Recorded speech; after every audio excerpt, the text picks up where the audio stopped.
Welcome to sports live presented by cool. আপনাদের সঙ্গে আছি আমি রঞ্জন শান্ত।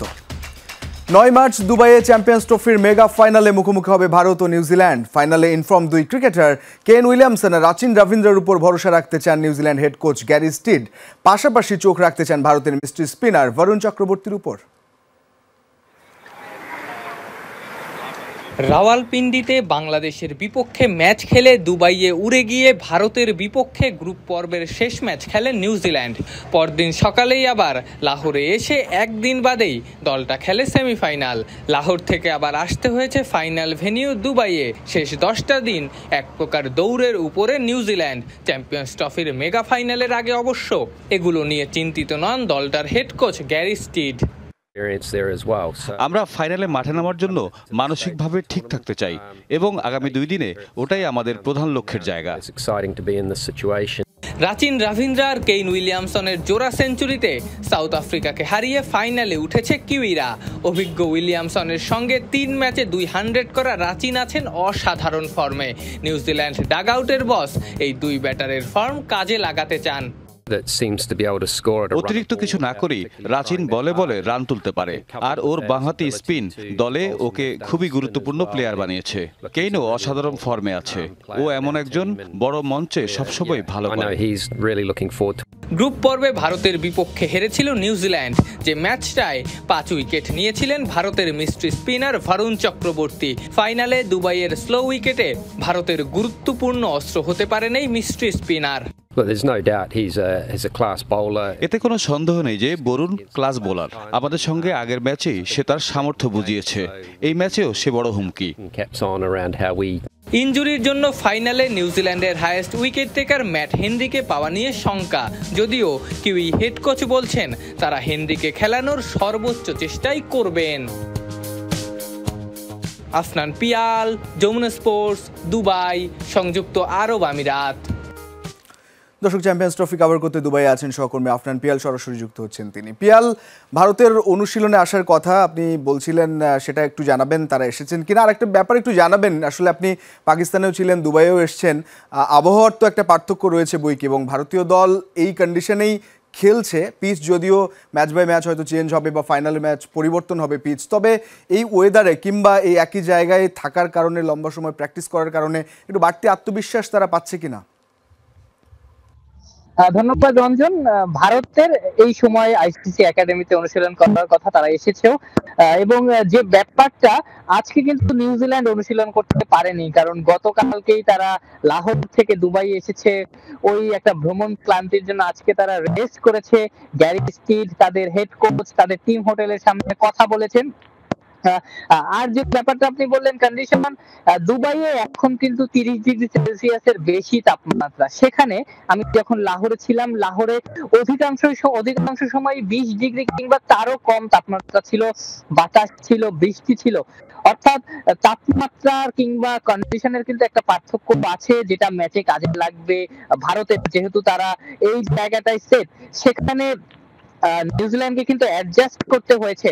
আমি যদি আগের দিন মিচেল স্যান্টনারের একটা কথা বলি, তিনি ওই অ্যাডজাস্টমেন্টের কথা বলছিলেন যে তাদেরকে অ্যাডজাস্ট করতে হচ্ছে। তারা ইন্ডিয়ার সঙ্গে যে ম্যাচটা খেলেছিলেন সেখানটায় বল ঘুরছিল, আবার অস্ট্রেলিয়ার সঙ্গে ইন্ডিয়া যে ম্যাচটা খেলেছে সেখানে বল টার্ন করছিল না। অর্থাৎ নিউজিল্যান্ডের এই ম্যাচ অ্যাডাবিলিটির জায়গাটায় যেতে হবে, তাদের অ্যাডাপ্ট করতে হবে, অ্যাডজাস্ট করতে হবে। ভারতকে অ্যাডজাস্ট করতে হচ্ছে না। তারা এখানে পুরো টুর্নামেন্ট আছে, এই 20টা দিন তারা দুবাইয়ে থেকেছে, হেসেছে, খেলেছে, আড্ডা মেরেছে, প্র্যাকটিস করেছে। তাদের জন্য পরিচিত কন্ডিশন, ফাইনালেও তাদের এটা কাজে লাগবে বলে বিশ্বাস করছেন সবাই। একেবারে পিয়াল, তারপরে New Zealand well balance team, hopefully একটা ভালো ফাইট হবে। অসংখ্য ধন্যবাদ যুক্ত হওয়ার জন্য। চ্যাম্পিয়ন্স ট্রফির ফাইনালের ম্যাচ অফিসিয়ালসদের তালিকা প্রকাশ করেছে আইসিসি। সেমিফাইনালের মতো শিরোপা নির্ধারণের শেষ লড়াইয়েও নেই বাংলাদেশি আম্পায়ার শরফুদ্দৌলা ইবনে সৈকতের নাম। ফাইনালে অনফিল্ড আম্পায়ারের দায়িত্ব পালন করবেন ইংল্যান্ডের রিচার্ড এলিংওর্থ ও অস্ট্রেলিয়ার পল রাইফেল। শেষ 4-এর লড়াইয়েও আম্পায়ার হিসেবে দেখা গেছে এই দুজনকে। ভারত অস্ট্রেলিয়া ম্যাচে মাঠের আম্পায়ার ছিলেন এলিংওর্থ, আর নিউজিল্যান্ড দক্ষিণ আফ্রিকার লড়াইয়ে অনফিল্ড আম্পায়ার ছিলেন পল রাইফেল। 2023 ওয়ানডে বিশ্বকাপ এবং 2024 টি-20 বিশ্বকাপের পর টানা তৃতীয় আইসিসি টুর্নামেন্টের ফাইনালে আম্পায়ার হিসেবে থাকবেন রিচার্ড। ফাইনালে তৃতীয় ও চতুর্থ আম্পায়ার হিসেবে থাকবেন উইন্ডিজের জোয়েল উইলসন ও শ্রীলঙ্কার কুমার ধর্মসেনা। ম্যাচ রেফারি আরেক লঙ্কান রঞ্জন মাদুগালে।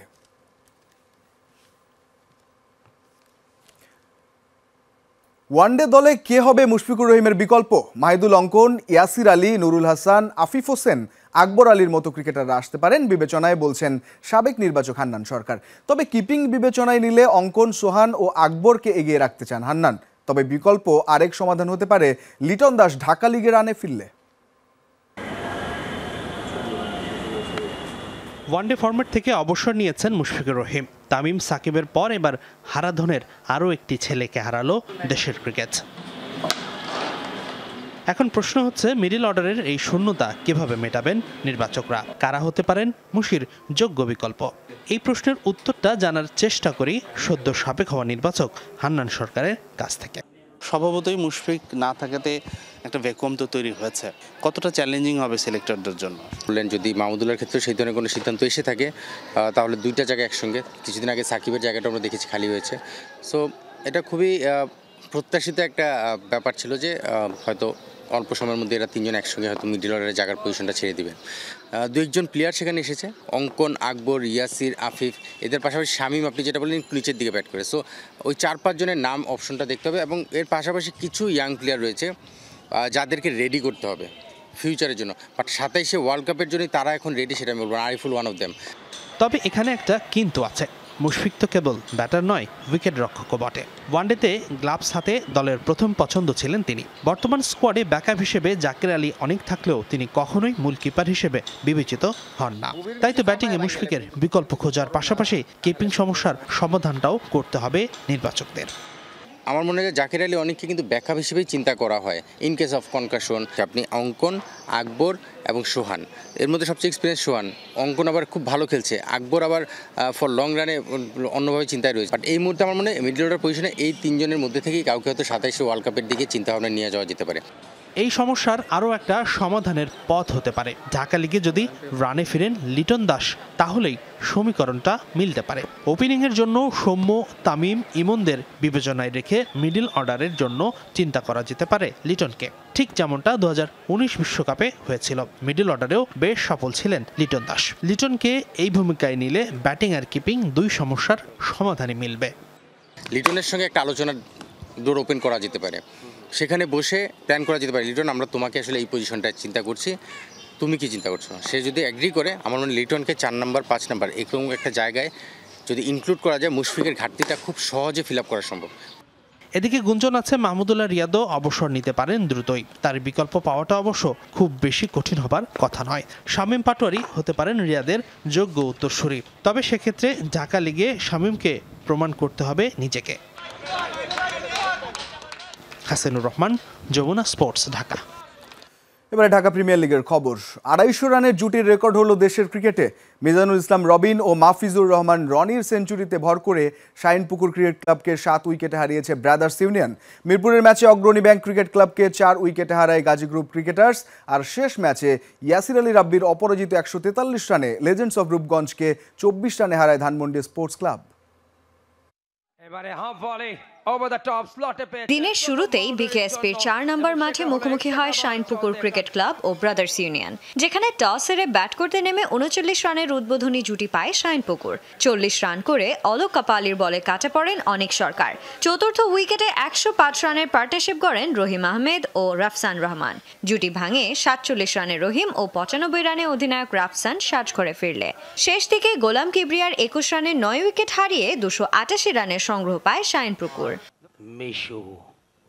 রান তাড়ায় নেমে শুরুতেই প্রথম উইকেট হারিয়ে হোঁচট খায় ব্রাদার্স। দ্বিতীয় উইকেটে 250 রানের জুটি গড়ে ম্যাচ নিজেদের ডেরায় নিয়ে যায় মিজানুর ইসলাম রবিন ও মাহফুজুর রহমান রনি, যা কিনা দেশের রেকর্ডের সবচেয়ে বড় জুটি। জুটি ভাঙে 114 রানের রবিন আউট হলে, আর 136 রানে রিটায়ার্ড হার্ট হন মিজানুর। শেষ দিকে 3 উইকেট হারিয়ে 47.5 ওভারে সহজ জয় পায় ব্রাদার্স। মিরপুরের ম্যাচে টস হেরে ব্যাট করতে নেমে 46.2 ওভারে সবকটি উইকেট হারিয়ে 216 রানের সংগ্রহ পায় অগ্রণী ব্যাংক ক্রিকেট ক্লাব। শুরুতেই দলীয় 10 রানে 2 উইকেট হারায় তারা। অর্ধশতক হাঁকিয়ে আবু হাশিমের বলে ফেরেন অধিনায়ক ইমরুল কায়েস। 27 রানে তাহিবুর আর সর্বোচ্চ 89 রান করে ক্যাচ আউটের ফাঁদে পড়ে ইনিংস শেষ করে অমিত হাসান।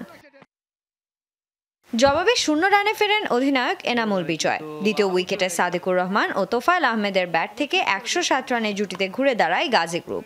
রবিউল হকের বলে 52 রানে তোফায়েল ফিরলে ভাঙে পার্টনারশিপ। সর্বোচ্চ 89 রান করে আউট হন সাদেকুর রহমান। শেষ দিকে শামসুর রহমান শুভর 38 রানে 47.4 ওভারেই জয় পায় গাজী গ্রুপ। বিকেএসপির 3 নম্বর মাঠে ব্যাট করতে নেমে দলীয় 27 রানেই 2 উইকেট হারায় ধানমন্ডি স্পোর্টস ক্লাব। অধিনায়ক নুরুল হাসান সোহানের ব্যাট থেকে আসে 33 রান। 146 রানের জুটি ভাঙে সৌম্যর বলে 62 রান করা মঈন খান ফিরলে। 40 রান করে ক্যাচ আউটের ফাঁদে পড়েন জিয়াউর রহমান। এরপরেই শুরু ইয়াসির আলীর ব্যাটিং তাণ্ডব। তার অপরাজিত 143 রানে ভর করে 7 উইকেট হারিয়ে 332 রানের বড় সংগ্রহ পায় ধানমন্ডি। বড় লক্ষ্য তাড়া করতে নেমে দলীয় 26 রানে 3 উইকেট হারিয়ে দিশেহারা লেজেন্ডস অফ রূপগঞ্জ। চতুর্থ উইকেটে 172 রানের জুটি গড়ে সাময়িক ধাক্কা সামাল দেন সাইফ হাসান ও আফিফ হোসেন ধ্রুব। পার্টনারশিপ ভাঙে 95 রানে সাইফ আর 98 রানে আফিফ আউট হলে। এরপরেই চলতে থাকে আসা যাওয়ার মিছিল। শেষ দিকে রেজাউর রহমান রাজার অপরাজিত 49 রান কেবল কমায় হারের ব্যবধান। Sanjana Ivy, Jamuna sports. এবারে ফুটবল প্রসঙ্গ। হামজা চৌধুরীর দলে অন্তর্ভুক্তি ও অ্যাটাকিং সমস্যার কারণে বাংলাদেশকে সমীহ করছে ভারত, এমনটাই মত সাবেক ফুটবলারদের। অবসর ভেঙে সুনীল ছেত্রীর দলে ফেরা বাংলাদেশের জন্য কিছুটা কঠিন বলছেন জাহিদ হাসান এমিলি। তবে ডিফেন্স শক্ত রেখে তাকে আটকানো সম্ভব নয় বলছেন মামুনুল ইসলাম। সঠিক পরিকল্পনা মাঠে বাস্তবায়ন করতে পারলে জয় নিয়ে দেশে ফেরা সম্ভব বলছেন সাবেকরা। এফসি এশিয়ান কাপের কোয়ালিফায়ারে প্রথম ম্যাচ এই ভারতের মুখোমুখি হবে বাংলাদেশ। সেই লক্ষ্যে সৌদি আরবের তায়েফে কন্ডিশনিং ক্যাম্পে নিজেদের প্রস্তুত করছে লাল সবুজের প্রতিনিধিরা। শিলংয়ের আবহাওয়ার কথা মাথায় রেখে বাড়তি প্রস্তুতি ক্যাবরেরা শিষ্যদের। বিগত কয়েক বছর ধরে বাংলাদেশ ভারত ম্যাচ ছড়াচ্ছে বাড়তি উন্মাদনা। সেই উন্মাদনায় নতুন করে যুক্ত হয়েছে লাল সবুজের ডেরায় হামজা চৌধুরীর নাম। আর হঠাৎ করে ভারতীয় দলে অবসর ভেঙে সুনীল ছেত্রীর ফিরে আসা ইঙ্গিত দিচ্ছে জমজমাট এক মাঠের লড়াই। এমনটাই বলছেন সুনীলের বিপক্ষে বাংলাদেশের হয়ে খেলা দুই সাবেক ফুটবলার জাহিদ হাসান এমিলি ও মামুনুল ইসলাম। হামজা তো আসলে এই মুহূর্তে আমার কাছে মনে হয় যে সাউথের সবথেকে বড় তারকা, এবং তার মার্কেট ভ্যালু বলেন তার সব কিছু মিলিয়েই কিন্তু আমার মনে হয় যে ইন্ডিয়ানরা সেইটাকে অবজার্ভ করেছে, এবং ইন্ডিয়ানরা জানে যে এই মুহূর্তে বাংলাদেশ লাস্ট যতগুলো ইন্ডিয়ার সাথে ম্যাচ খেলছে সবগুলি ম্যাচ যদি আমাদের এখন ক্লোজ ম্যাচ হয়েছে, তো হামজা আসাতে হয়তো ওরা চিন্তা করছে যে এটা হয়তো বাংলাদেশের দিকে পাল্লাটা ভারী হয়ে যাচ্ছে, যার কারণে ওরা কিন্তু সুনীলকে ব্যাক করিয়েছে। হামজার ফোকাসটার থেকে আমাদের ম্যাচের ফোকাসটা বেশি নিতে হবে, এবং হামজার পারফরমেন্সটা আমরা পুরো টিম জানি তাকে সাপোর্ট করতে পারি। ওই সাপোর্টটা যদি করতে পারি আই থিঙ্ক বেটার কিছু ভালো রেজাল্ট হবে। ইন্ডিয়ার সঙ্গে যে কোনো সাবকন্টিনেন্টের টিমের খেলা হলে সেটি একটা ফ্যাক্টর, কারণ ওর প্রত্যেক ম্যাচে দেখবেন গোল আছেই, ম্যাচ উইনিং গোল আছে, নাইলে টিমের ম্যাচ চেঞ্জ করার মধ্যে তার অবদান সবচেয়ে বেশি থাকতো ইন্ডিয়ান টিমের। সুনীল ছেত্রীর কাছে অতীতে বহু ম্যাচ খোয়ানোর রেকর্ড আছে বাংলাদেশের। 151 আন্তর্জাতিক ম্যাচে 94 গোল করা এই ফুটবলারকে ঘিরে বাংলাদেশ বধের পরিকল্পনা আঁটছেন ভারতের হেড কোচ মানুলা মার্কেজ। সেদিক থেকে লাল সবুজদের ডিফেন্স লাইন নিয়ে ভাবার তাগিদ সাবেক ফুটবলারদের। সেন্টার ব্যাগে হয়তো আপনি মেহেদি মিচু রয়েছে, আপনার মুরাদ রয়েছে, ইয়াসিন খান দুর্দান্ত খেলছে। এই দুইটা পজিশন আমার কাছে মনে হয় যে এদেরকে যদি আপনি মূল স্কোয়াডে না রেখেও যদি আপনি কন্ডিশনালি ক্যাম্পে সৌদি আরবে নিয়ে যেতে পারতেন, আমার কাছে মনে হয় যে দলটা একটা স্ট্রং স্কোয়াড নিয়ে সৌদি আরবে যেতে তখন আপনার একটা ডিসিশন নিতে তার সুবিধা হতো। কিছু প্লেয়ার আছে, দুই একজন প্লেয়ার আছে আপনার টিমে নিলে আপনি বেটার সুবিধা পেতে পারতেন, যেমন ইয়াসিনকে নিলে অ্যাজ এ সিনিয়র, প্লাস হলো আপনার টিমে ডিফেন্ডার লাইনটা আপনি সুন্দরভাবে সাজাতে হেল্প করতে পারে, এবং সে পারফর্মার পুরো টিম ডিফেন্ডিং বলে, এখন তো পার্সোনাল কোনো ডিফেন্ডিং লাইন বলে না, টিম ডিফেন্ডিংয়ে যদি বলা হয় তাহলে আপনাকে সতর্ক থাকতে হবে ছেত্রীর ব্যাপারে। ছেত্রীর দলে ফেরা বাংলাদেশের সামনে যেমন চ্যালেঞ্জ অপেক্ষা করছে, ঠিক তেমনি ভারতকেও চ্যালেঞ্জ জানাতে প্রস্তুত ক্যাবরেরা শিষ্যরা। স্নায়ুচাপ ধরে রেখে সেরাটা খেলতে পারলেই ফলাফল নিজেদের দিকে আসবে বলে মত সাবেক ফুটবলারদের। নাসিফ শুভ, যমুনা স্পোর্টস, ঢাকা। সময় হলো একটা স্ট্র্যাটেজিক টাইম আউটের, সো স্টে কানেক্টেড। চ্যাম্পিয়ন্স ট্রফির এবারের আসরে বেশ কিছু রেকর্ডের সাক্ষী হয়েছে ক্রিকেট বিশ্ব। সেমিফাইনাল পর্যন্ত ফলাফল হওয়া 11 ম্যাচে দলীয় রান, ব্যক্তিগত সর্বোচ্চ ছাড়াও এবারের টুর্নামেন্টে হয়েছে সর্বোচ্চ ছক্কা, সবচেয়ে বেশি সেঞ্চুরি ও দ্রুততম সেঞ্চুরির রেকর্ডও। সেসব রেকর্ডগুলো নিয়ে বিস্তারিত থাকছে ডেস্ক রিপোর্টে। পর্দা নামার অপেক্ষায় চ্যাম্পিয়ন্স ট্রফির এবারের আসর, বাকি শুধু ফাইনাল। 14 ম্যাচের মাঝে 3টি ভেস্তে গেছে বৃষ্টিতে, বাকি 11 ম্যাচে বেশ কিছু রেকর্ডের সাক্ষী হয়েছে এবারের চ্যাম্পিয়ন্স ট্রফি। টুর্নামেন্টে দলীয় সর্বোচ্চ 362 রানের রেকর্ড গড়েছে নিউজিল্যান্ড। লাহোরে দক্ষিণ আফ্রিকার বিপক্ষে দ্বিতীয় সেমিতে এই রেকর্ড গড়ে কিউইরা। এই ভেন্যুতে এবার ইংল্যান্ডের 351 রান চেস করতে অজিরা তোলে 356 রান। গ্রুপ পর্বে ইংল্যান্ডকে ধরাশায়ীর ম্যাচে 177 রানের অনবদ্য এক ইনিংস খেলেছিলেন আফগান তারকা ইব্রাহিম জাদরান, যা কিনা চ্যাম্পিয়ন্স ট্রফিতে ব্যক্তিগত সর্বোচ্চ রানের রেকর্ড। এর আগে এই আসরেই অস্ট্রেলিয়ার বিপক্ষে ইংলিশ ওপেনার বেন ডাকেটের করা 165 রানের ইনিংসটি এখন টুর্নামেন্টের ইতিহাসে দ্বিতীয় সর্বোচ্চ ব্যক্তিগত সংগ্রহ। আগের রেকর্ডটি ছিল নিউজিল্যান্ডের নাথান স্টোলের। 2004 সালে যুক্তরাষ্ট্রের বিপক্ষে 145 রানে অপরাজিত থাকেন এই কিউই ব্যাটার। ম্যাচের হিসেবে মোট রানের রেকর্ডটিও হয়েছে এবারের আসরে। অস্ট্রেলিয়া ইংল্যান্ড ম্যাচে 707 রান দেখেছিল ক্রিকেট বিশ্ব। দুইয়ে আছে দ্বিতীয় সেমিফাইনালে নিউজিল্যান্ড ও দক্ষিণ আফ্রিকার ম্যাচে হওয়া 674 রান। আগের রেকর্ডটি ছিল 2017 চ্যাম্পিয়ন্স ট্রফিতে। ভারত ও শ্রীলঙ্কার ম্যাচে হয়েছিল 643 রান। এখন পর্যন্ত 127টি ছক্কার মার দেখেছে এবারের আসর, যা চ্যাম্পিয়ন্স ট্রফির ইতিহাসে সর্বোচ্চ ছক্কার রেকর্ড। 2017 সালে 113টি ছক্কা হয়েছিল পুরো টুর্নামেন্টে। এবার সবচেয়ে বেশি 23 ছক্কা হাঁকিয়েছেন আফগানিস্তানের ক্রিকেটাররা। এছাড়া টুর্নামেন্টের ইতিহাসে সর্বোচ্চ 14টি সেঞ্চুরিও হয়েছে চলতি আসরে।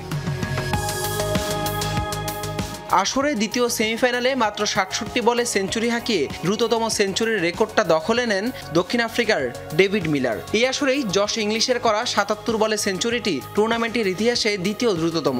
এর আগে 2002 সালে ইংল্যান্ডের বিপক্ষে 77 বলে দ্রুততম সেঞ্চুরির রেকর্ডটি নিজের নামে করেছিলেন সাবেক ভারতীয় তারকা বীরেন্দর সেহবাগ। সব মিলে এবারের আসরটা যেন ছিল শুধুই ব্যাটারদের রাজত্ব। হাসান আল মারুফ, যমুনা স্পোর্টস। এই ছিল আজকের স্পোর্টস লাইভে। এতক্ষণ সঙ্গে থাকার জন্য ধন্যবাদ সবাইকে।